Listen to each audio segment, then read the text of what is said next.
Here we go.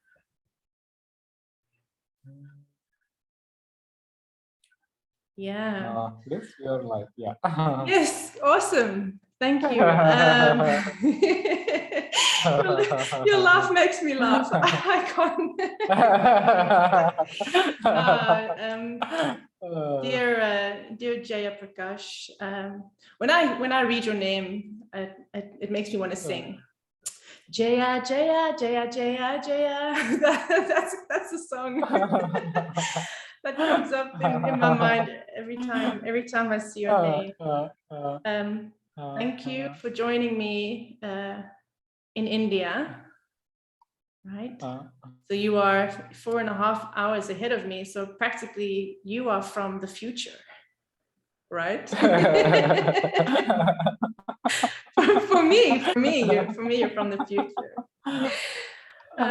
Yeah. So. I'm so excited to talk with you. We've been connected for a while through the global event that we both took part in, that Ariette Love, that she organized, the 24-hour global healing thing. We both took part in that, and that's how we connected. And since then, every time you share things, it always resonates with me, and it lights up my heart. And so I really wanted to have this talk with you too, and to ask you, who on earth is Jeyaprakash? And you know, in what way are you expressing your true being during your stay here on the earth? I would love to hear about you. I consider myself an expressing source of awareness.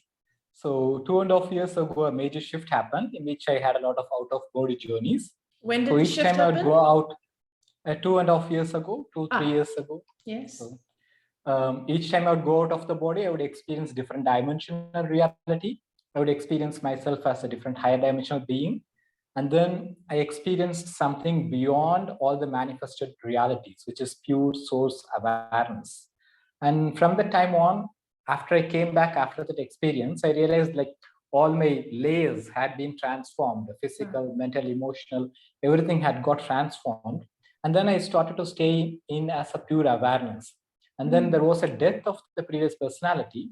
And then I realized myself as a very new being to the planet. I also feel as if this is my first incarnation in the human body. So your first incarnation. Well, yeah. welcome to Earth. So nice of you to visit us here. Yeah, but tell me more about that. So you're telling me that 2.5 years ago you had this incredible experience, right? And you experienced yourself as true awareness. But what were you doing when that happened? Was it just in a single moment? No, it's overall for many years of practice, the body was prepared. And then the last shift happened 2.5 years ago. Okay. Yeah. Do you remember that moment? Yes. Yeah. At the time I was completely in a wakeful state. The Merkaba spin was really fast, very palpable. It was like spinning very fast. Then I was about to take a shower, preparing an enema. And then I was boiling water. At that moment, I knew that there's going to be the point of death, that the personality is going to leave the body. Wow. There was a momentary fear of death. I informed a few of my close friends that I'm going to leave, my job is done. I even kept the house door open so that if someone has to come and take my body out, it should happen with ease without breaking open the door.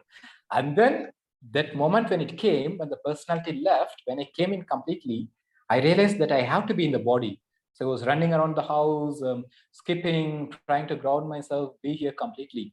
It took like 1 or 2 weeks to completely get back my skills of riding, even taking a cup of tea and to drink. Incredible. And to get the coordination abilities. It was like an amazing journey. Wow. You know, that really, when you said that about, you really felt like, okay, I need to be prepared that I might die, you know, like I'm done here, whatever. Having that human feeling of this could be it, you know, this could be the end. When you said that, this incredible wave of energy went through me, and I really felt like emotional as well, because I really recognize those moments in life where I have felt like I'm going to die soon. You know, that I've written letters to my children, you know, just in case. I even got guidance saying, you know, okay, you can't leave your house in this state. You know, after you die, people are going to have to deal with this mess. You need to start organizing and tidying up. You know, I didn't do it, unfortunately.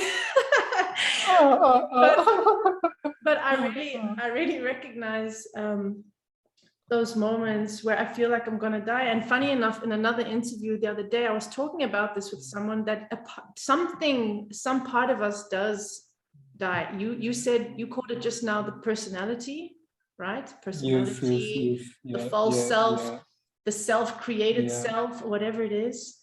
And that death, I've realized now a couple of times, it's not the kind of physical death that we in that moment think it might be. It's completely different. So you are reborn, Jeya.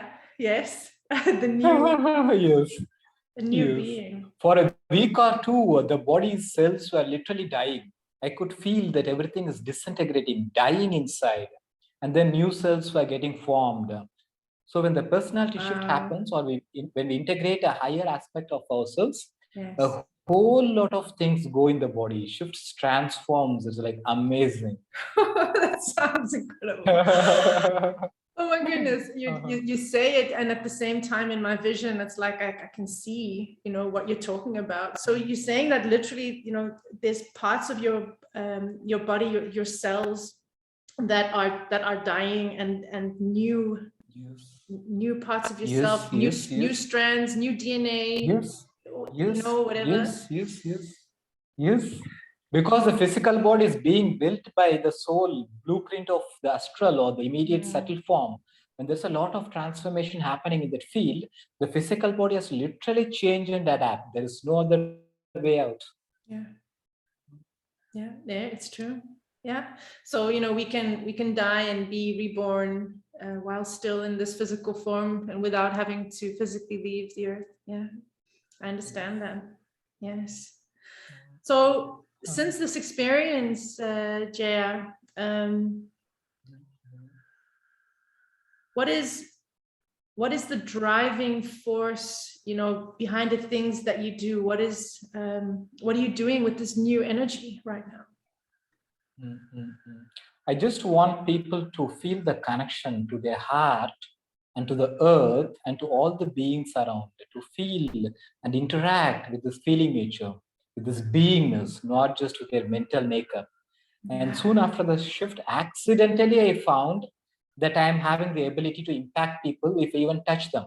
So there was an invitation to attend a group meeting, gathering, and then they wanted me to share my experience. And then they asked, can you guide us to a meditation?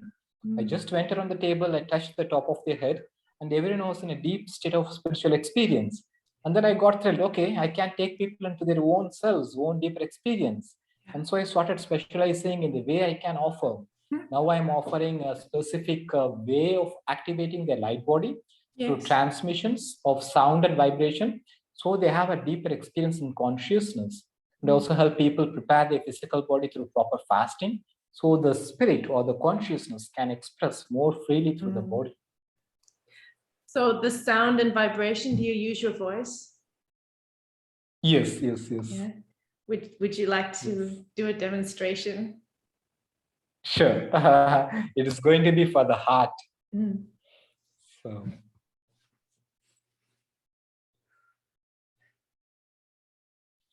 Randy.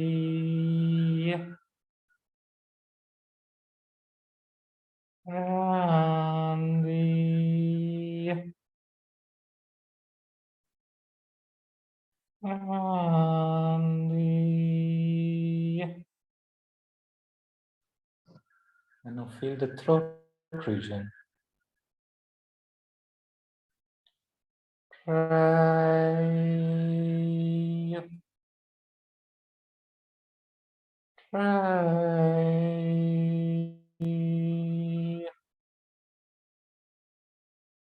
How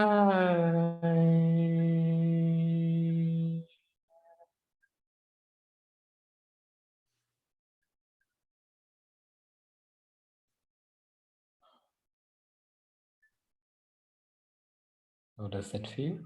Yeah, it's interesting because the very specific sounds you're making, it takes me into a deep space and then an expansion. You know, deep expand. It's like going into a deeper state where usually you would say you're becoming like more relaxed or more dreamy, yet this deeper state activates more of an awakeness, you know. It's like go deep and then more awake, more like brighter awake. Yeah, and then I could feel my hands getting very warm.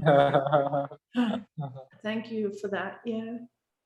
And you know, as you were saying that, you realized that you could, you know, with touch, and that also, yeah, what do you call it? Activate, you know, in other people's light body. I realized to be able to do that in the way that you are doing it, it needs to come from a space of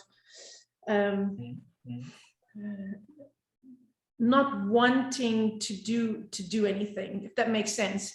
You know, if someone is in a state of, oh, I am this this person who activates, and you sometimes people put themselves in a kind of role as a healer or an activator, and they want to go around and influence people, activate them. That feels different to when you just realize, like, I just can't do this because my energy, my frequency, the energy my blueprint is emanating has this effect. And without wanting to do anything, you just, from your space of centeredness, it's just happening, you know, because and people are open to receiving that. I can tell when you were talking about it that it's very different energy. It feels very pure. The transmission style I'm using is from a specific lineage called Darwin's School of Light Body. So I'm using their system, but then I do some minor modification, and then I transmit from my own source consciousness. And I'm sure that that's what does it, you know, because if you are able to tap into that source consciousness, you know, that you are, I mean, what do we have really that's more powerful than that? So by you being able to tap into your source consciousness, you know, maybe that is what you are facilitating, or the space that you are holding, you know, in the presence of others, so that they can do the same for themselves.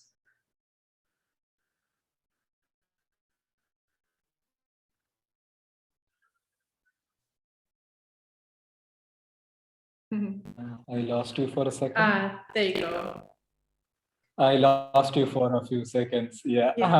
Yeah, I heard it was just a short while. Well, we are on other sides of the world, so I think it's gone well. It's gone pretty well. But just to repeat what I said, I was saying you being able to tap into your source consciousness helps to hold that space and facilitate that for others, so that they can do the same from within themselves. You know, that each person can tap into their own source consciousness, to their own direct connection. Yes. I love it.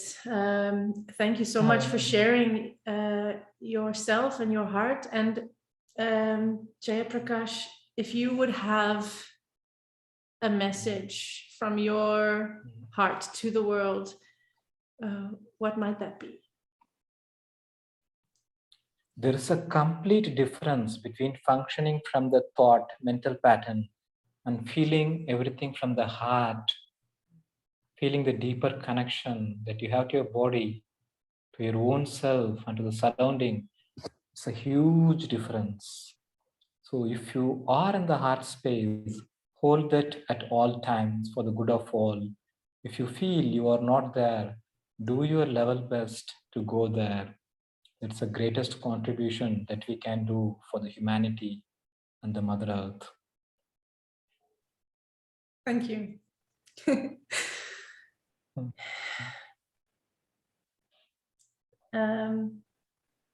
Very powerful message, Jeya. Thank you so much. I appreciate you so much, and talk again soon, and sending you lots of love. Yes. Yes. Much Okay. love. All right. Bye, my friend.